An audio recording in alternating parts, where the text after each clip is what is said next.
नमस्कार दोस्तों, जैसा कि आप जानते हैं कि जो सक्सेसफुल पीपल होते हैं उनके पीछे एक बहुत बड़ा संकल्प होता है और उस संकल्प के माध्यम से ही वो लोग ऊंचाइयों और शिखर तक पहुंच पाते हैं। देखने वाले अभिप्राय कह देते हैं कि इनको ये ऊंचाइयां मुफ्त में मिली हैं, लेकिन ऐसा बिल्कुल नहीं है।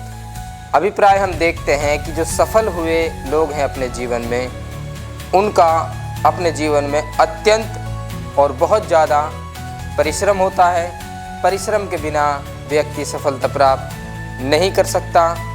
जैसा कि कबीर जी कहते हैं कि उद्यम बिना विद्या नहीं, कहो जो पावे कौन, बिना हिलाए ना मिले जो पंखा की पौन। पौन कहते हैं हवा को।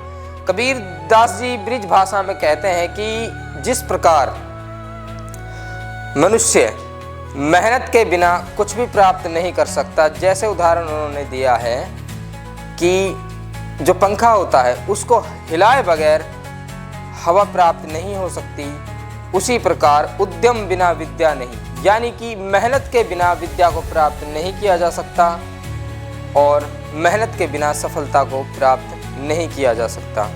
कुछ लोगों का मानना है, कुछ लोगों का कहना है कि जरा सी शिक्षा की ओर कदम बढ़ाओ तो सफल हो जाते हैं, लेकिन ऐसा हरगिज़ नहीं है। कुछ लोगों ने अपनी रातों की नींदें, कुछ ने अपने चैन, सब कुछ त्याग करके उस सफलता को प्राप्त किया है और हमें अवश्य मेहनत करनी चाहिए, तब जा कर के हमें सफलता प्राप्त होती है।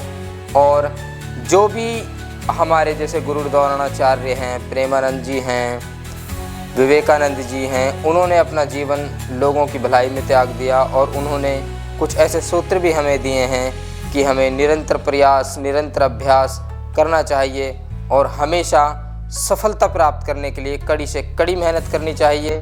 धन्यवाद। तो बने रहिए